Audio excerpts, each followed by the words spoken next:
A pastor thought he could save a soul with $15,000. Instead, he sold his own in the process. Pastor David Whitmore was the kind of man who believed that faith could move mountains and wallets. At 42, he stood tall and commanding behind the pulpit of Riverside Community Church, his silver-streaked hair perfectly styled, his smile practiced and warm. David had built his ministry on the prosperity gospel, preaching to his congregation of 800 that God wanted them wealthy, healthy, and blessed. His own life seemed to prove this philosophy.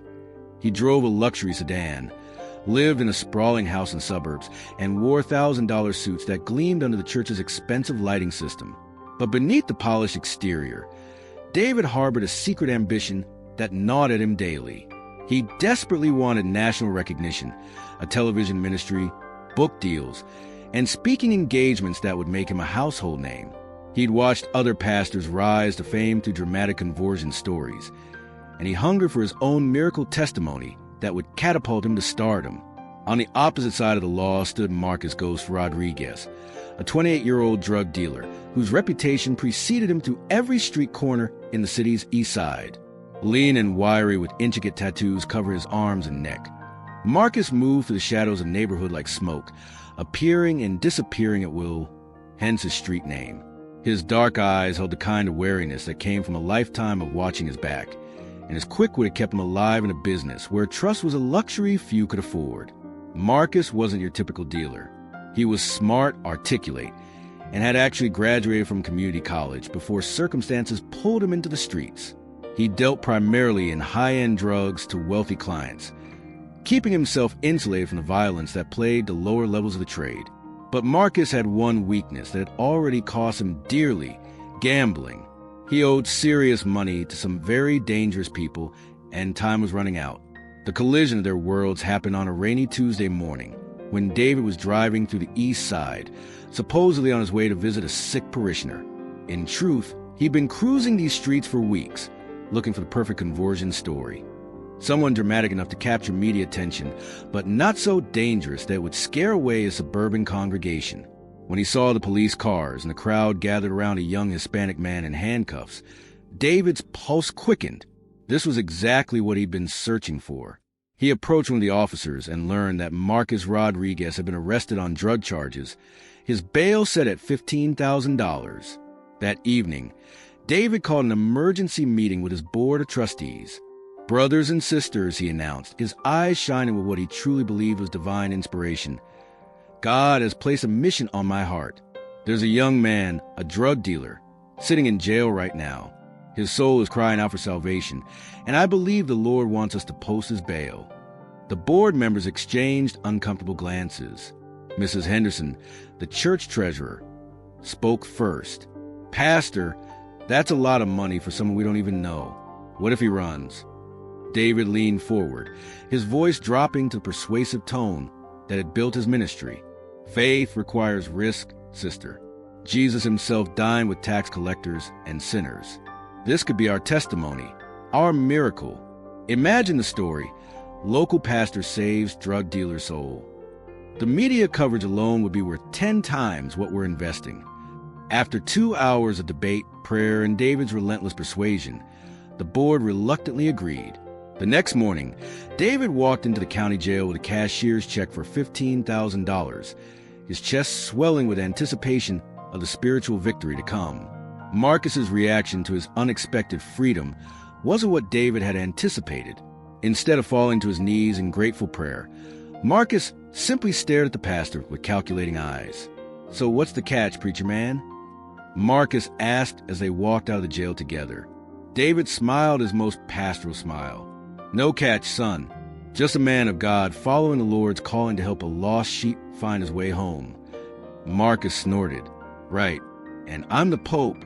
Look, I appreciate the bail money, but I ain't about to start speaking in tongues and handling snakes." But David was persistent. Over the following weeks, he pursued Marcus with the dedication of a man possessed. He showed up at Marcus's apartment with groceries and job applications. He invited him to church services, family dinners, and community events. He introduced Marcus to successful members of his congregation. painting a picture of the life that awaited him if he would just accept Jesus into his heart. To David's delight, Marcus began to show interest, or at least he appeared to. Marcus started attending Sunday services. Sitting in the front row where the cameras could capture his transformation, he participated in Bible study, asked thoughtful questions, and even gave a testimony about his troubled past and newfound hope. What David didn't realize was that Marcus was playing a much deeper game. He had researched David thoroughly, learning about the pastor's ambitions, his financial practices, and his desperate hunger for fame. Marcus attended the services not out of spiritual awakening, but to study his mark. Every question he asked, every tear he shed, every moment of apparent vulnerability was carefully calculated. Marcus had realized something that David's blind ambition prevented him from seeing. The pastor was more interested in the story than the soul, more concerned with the testimony than the truth. And Marcus intended to use that weakness to solve his own very pressing problems. The turning point came 6 weeks after David had posted bail, during what was supposed to be Marcus's baptism ceremony. David had arranged for local news crews to film the event, billing it as a miraculous transformation story. The sanctuary was packed, the cameras were rolling, and David was practically glowing with anticipated glory. But as Marcus emerged from the baptismal pool, instead of shouting hallelujah, he grabbed the microphone and made an announcement that sent shockwaves through the congregation. "Before I give my testimony," Marcus said, water still dripping from his hair, "I want everyone to know that Pastor Whitmore didn't just save my soul today. He saved my life. You see, when he bailed me out of jail, I was in serious trouble. I owed some very dangerous people a lot of money, and they were planning to collect in ways that wouldn't have left me breathing." The congregation murmured, thinking this was part of the planned testimony. David's smile faltered slightly, but he nodded encouragingly. Marcus continued, his voice growing stronger. "Pastor Whitmore's $15,000 didn't just get me out of jail, it bought me time. Time to figure out how to pay back the people who wanted me dead. And you know what? It gave me an idea." David's blood began to run cold as Marcus's tone shifted. "See, I realize that Pastor Whitmore here has access to a lot more than $15,000. This church, all these good people, they trust him with their money. And if something were to happen to me, if I were to suddenly disappear or have an accident, well, there might be some uncomfortable questions about who was responsible for putting me back on the streets." The sanctuary fell dead silent. David reached for the microphone, but Marcus stepped back, continuing his twisted testimony. "So here's what's going to happen, Pastor. You're going to help me with my financial problems. All of them. And in return, I'll be the best convert this church has ever seen. I'll give testimonies. I'll bring in new members. I'll be your poster boy for redemption.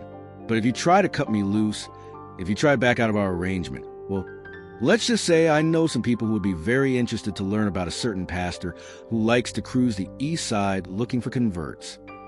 David's world collapsed in that moment. The news cameras captured his face as the blood drained from it. The congregation sat in stunned silence, and Marcus smiled the cold smile of a predator who had successfully trapped his prey. In the weeks that followed, David found himself caught in an increasingly complex web of blackmail and manipulation. Marcus didn't just want money. He wanted control. He moved into the church's guest quarters, claiming he needed spiritual guidance and protection from his former associates. He began sitting in on board meetings, offering insights into ministry outreach that were thinly veiled demands for more resources. The $15,000 bail was just the beginning. Marcus needed $40,000 to pay off his gambling debts. Then he needed a car, claiming he couldn't effectively witness without reliable transportation. Then he needed seed money for a ministry to other recovering addicts, a ministry that existed only in Marcus's imagination and David's increasingly depleted church accounts. David watched helplessly as his congregation began to whisper, as board members asked uncomfortable questions, as his wife looked at him with growing suspicion and disappointment. The man he'd thought he was saving was systematically destroying everything David had spent 20 years building. The final blow came when Marcus announced he would start his own church, with David's help, of course. "Think of it as church planting," Marcus explained with a grin that never reached his eyes. "You'll be my mentor, my financial backer, my spiritual advisor.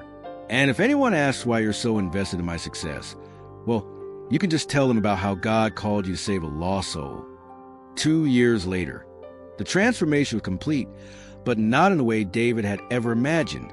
Marcus Rodriguez was indeed the pastor of a thriving congregation, preaching to hundreds of former gang members, addicts, and street hustlers who hung on his every word.